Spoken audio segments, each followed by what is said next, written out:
British ভারতের ইতিহাসে যে কয়েকজন নারী ব্রিটিশ বিরোধী আন্দোলনের সাথে জড়িত ছিলেন তাদের মধ্যে অন্যতম ছিলেন দেবী চৌধুরানী। শুনলেই এক উপন্যাসে শুরু হয় এক ব্রাহ্মণ পিতৃহীন বিবাহিত মেয়েকে দিয়ে। নাম তার প্রফুল্ল।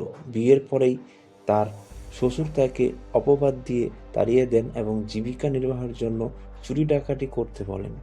সে প্রত্যাখ্যাত হয়ে ফিরে যায় এবং অনেক অভিজ্ঞতার মধ্যে দিয়ে। ভবানী পাঠক নিজে ডাকাত সর্দার ছিলেন, অনেকটা রবিনহুডের মতো। ডাকাতি করলেও নিজে সন্ন্যাসীর মতোই জীবনযাপন করত। অত্যাচারী ইংরেজ ও দেশীয় জমিদারদের উপর লুটতরাজ চালিয়ে তা দরিদ্রদের মধ্যে বিলিয়ে দিতেন।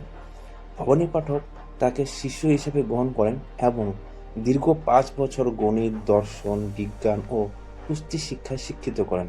অসাধারণ বুদ্ধিমত্তা ও দক্ষতায় প্রফুল্ল একসময় ডাকাতের রানী হয়ে যান। সংসার ত্যাগের 10 বছরের মধ্যে সারা বাংলায় তিনি দেবী চৌধুরী নামে ধনীদের কাছ থেকে ডাকাতি করা অর্থ গরিবের মধ্যে বিলিয়ে দিতেন দেবী চৌধুরানী। আদতে কে ছিলেন বাংলার একান্ত নিজস্ব রহস্যময় এই ব্যান্ডিট কুইন? জানা যায় সেই সময় রংপুরে মোট 12 জন দেবী চৌধুরানী ছিলেন। বহু জমিদার পত্নী পরিচয় সেখানে নথিভুক্ত করা হয়েছে দেবী চৌধুরানীর নাম। তাহলে এদের মধ্যে সেই বীরাঙ্গনা কে, যার বিশাল পাইক বরকন্দাজের কথা বঙ্কিমচন্দ্র উল্লেখ করেছেন, যিনি এক হাতে লুটতরাজ চালিয়ে অন্য হাতে বিলিয়ে দিয়েছেন গরিব প্রজাদের মধ্যে?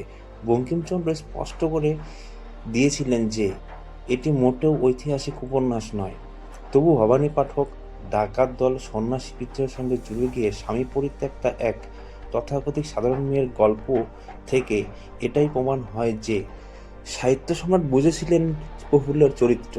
বঙ্কিমচন্দ্র যে বর্ণনা দিয়েছেন তাতে দেখা যায় প্রফুল্ল নীরব জঙ্গলের মধ্যে যেখানে অগাধ গুপ্তধনের সন্ধান পেয়েছিলেন, অর্থাৎ মৃত্যু পথযাত্রী কৃষ্ণগোবিন্দ দাস যে অট্টালিকায় আশ্রয় নিয়েছিলেন তা ছিল উত্তরবঙ্গে।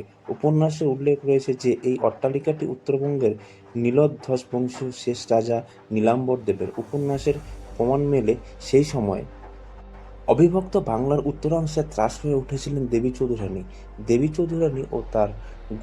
চৌধুরানী ও তার গুরু ভবানী পাঠকের নামে একাধিক মন্দির আছে ভারতের উত্তরবঙ্গের জলপাইগুড়ি জেলায়। জলপাইগুড়ি শহরে গোশালা মোড়ে রয়েছে দেবী চৌধুরানীর কালী মন্দির। সন্ন্যাসীকাটা মার্কেটের কাছে শিকারপুর চা বাগানে রয়েছে ভবানী পাঠকের মন্দির। বেলাকোবা রাধামালি রোডে রয়েছে মন্থনী মন্দির। উল্লেখ্য, উপন্যাসের দস্যুরানী চরিত্রক্ষেত্র ছিল রংপুর। রংপুরের সাথে জলপাইগুড়ির কী সম্পর্ক? অবিভক্ত বাংলার জলপাইগুড়ি আলাদা জেলা গঠনের আগে মূলত তিস্তার পশ্চিম পাড়ের অংশের নাম ছিল বৈকুণ্ঠপুর। ভবানী পাঠকের মন্দির রয়েছে যে শিকারপুরে, তাও এখানকার বৈকুণ্ঠপুরের। সেই আমলে ইংরেজদের করত রাজ্য হিসাবে বৈকুণ্ঠপুর ছিল রংপুরের কালেক্টরের অন্তর্গত। 1882 সালে ব্রিটিশ রাজের ডেপুটি ম্যাজিস্ট্রেট হিসাবে এই অঞ্চলে এসেছিলেন বঙ্কিমচন্দ্র চট্টোপাধ্যায়। তার উপন্যাসটি গ্রন্থাকারে প্রথম প্রকাশ পায় 1848 সালে। সেসব ঐতিহাসিক ঘটনাগুলো লেখনীর মাধ্যমে ফুটিয়ে তুলেছিলেন সাহিত্য সম্রাট বঙ্কিমচন্দ্র চট্টোপাধ্যায়।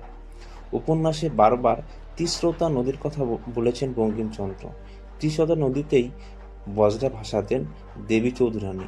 সেই ত্রিশোতাই আজকের তিস্তা বলে মনে করা হয়। তবে ইতিহাসের অনেক বিশেষজ্ঞদের দেবী সিংহের হাত থেকে দরিদ্র প্রজাদের বাঁচাতে বড় ভূমিকা নেন জয়দুর্গা। তিনি হয়ে ওঠেন তাদের রক্ষাকর্ত্রী। রাজস্ব আদায়ের সময় তাদের অত্যাচারে কৃষক এমনকি জমিদাররাও অতিষ্ঠ হয়ে ওঠে। এছাড়াও সেই সময় ইংরেজ নীলকরদের অত্যাচার বেড়ে যায়। তারা জোরপূর্বক উর্বর জমিতে কৃষকদের নীল চাষ করতে বাধ্য করা শুরু করে। তারই পরিপ্রেক্ষিতে দেবী চৌধুরানী ব্রিটিশদের বিরুদ্ধে বিদ্রোহ ঘোষণা করেন। জয়দুর্গার নেতৃত্বে দেবী সিংহের বিরুদ্ধে বিদ্রোহ করেছিলেন প্রজারা। মনে করা হয় এই জয়দুর্গা আদলেই উপন্যাসের নায়িকাকে গড়ে তুলেছিলেন বঙ্কিমচন্দ্র চট্টোপাধ্যায়। বাংলাদেশের সর্ব উত্তরের জেলা পঞ্চগড় দক্ষিণ পূর্ব এলাকায় অবস্থিত দেবীগঞ্জ উপজেলা। অনেকের মতে সন্ন্যাসী বিদ্রোহের অন্যতম রূপকার ও খ্যাতিমান নেত্রী দেবী চৌধুরানীর অবাধ বিচরণস্থল ছিল এই এলাকাটি। করতোয়া, তিস্তা, আত্রাই, কুরুং নদীতে ঘেরা এখনকার ঘন বনাঞ্চলে ব্রিটিশদের সাথে তিনি কয়েক দফা যুদ্ধে অবতীর্ণ হয়ে জয়ী হন। তার স্মৃতি থেকেই এরকম নামকরণ ভবানী পাঠক উত্তরপ্রদেশের ভোজপুর বিহারের বাসিন্দা ছিলেন। নাম অনুসারে দিনাজপুরের ভবানীপুরের নামক একটি রেল স্টেশন রয়েছে। তার ও ভবানী পাঠকের মিলিত রংপুরের দেবী চৌধুরানী ডিগ্রি কলেজ, দেবী চৌধুরানী রেল স্টেশন, দেবী চৌধুরানী উচ্চ বিদ্যালয়, চৌধুরানী বাজার ইত্যাদি রয়েছে।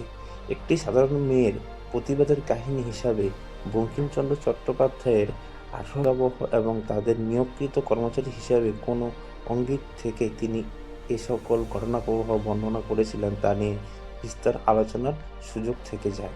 ইংরেজরা তাদের চিঠিপত্রে এই দেশপ্রেমিক মুক্তিযোদ্ধাদেরকে ফকির সন্ন্যাসী না বলে বলতেন লুটতরাজকারী।